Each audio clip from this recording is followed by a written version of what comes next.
Bonjour les amis, je vais vous présenter un roman évidemment comme à chaque fois, un roman d'une Toulousaine, oui, d'une Toulousaine qui est partie, c'est son premier roman, donc c'est fantastique. Et alors imaginez, on est dans un monde où il n'y a plus de gouvernement. Ouais, rigolez pas, c'est pas encore fait.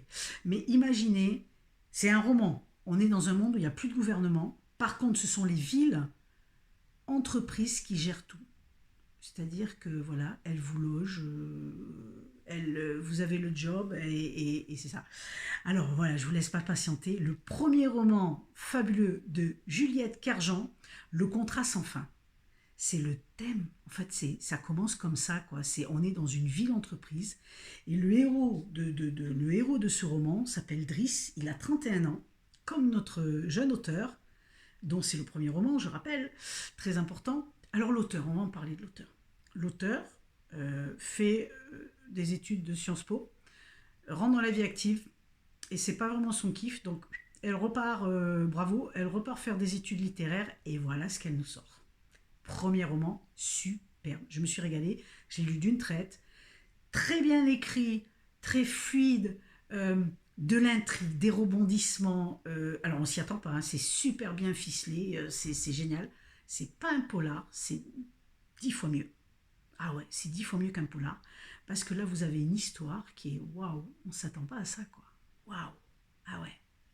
Donc notre jeune héros, pardon, je confonds. Notre jeune héros, Driss, est dans cette ville entreprise qui vous assure la paix, le bonheur, etc., etc.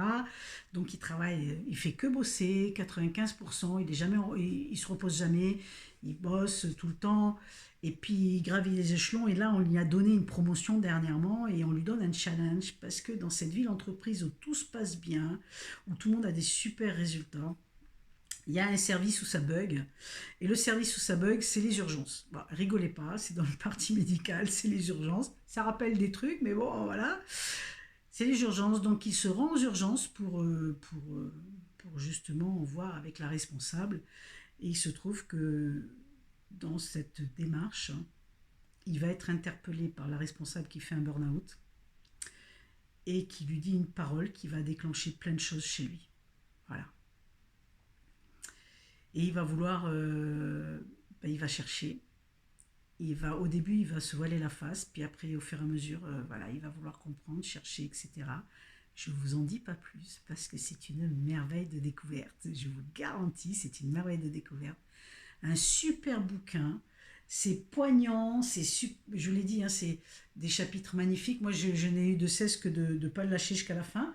Et en même temps, il y a de l'aventure, il y a du fantastique, parce qu'on est quand même dans un domaine assez particulier, hein, on est dans un monde imaginaire assez particulier, mais qui est peut-être pas si loin que le nôtre, en fin de compte. Hein, voilà. Euh, et puis ça vient nous interroger sur notre rapport au travail et au bonheur. Et voilà. Et ça, c'est super important. Est-ce qu'on fait un boulot, voilà, ou est-ce qu'on fait quelque chose qui nous fait vraiment triper? Et quel est le lien entre les deux et comment on s'épanouit dans cette chose-là. Je vous promets, si vous avez l'élan du cœur, allez-y, vous allez vous régaler. Alors c'est un roman qui est magnifique. Ouais, il est un petit peu comme ça, mais franchement, on s'en rend pas compte parce qu'une fois que vous êtes pris dans l'histoire, voilà. Alors moi, j'ai déjà hâte de lire le deuxième. J'espère qu'elle en fera beaucoup, beaucoup, parce que bravo pour le premier. Franchement, très chouette, superbe. Et c'est aux éditions Presse littéraire. Je vous mettrai tous les liens. Et je vous dis à très bientôt avec un autre coup de cœur, bien sûr. Alors j'oublie toujours, mais si vous avez, allez, cliquez, likez, partagez, voilà, partagez, laissez des commentaires. Si vous avez l'élan du cœur uniquement, les amis, si vous avez l'élan. Je vous dis à bientôt avec un autre roman. Bye bye.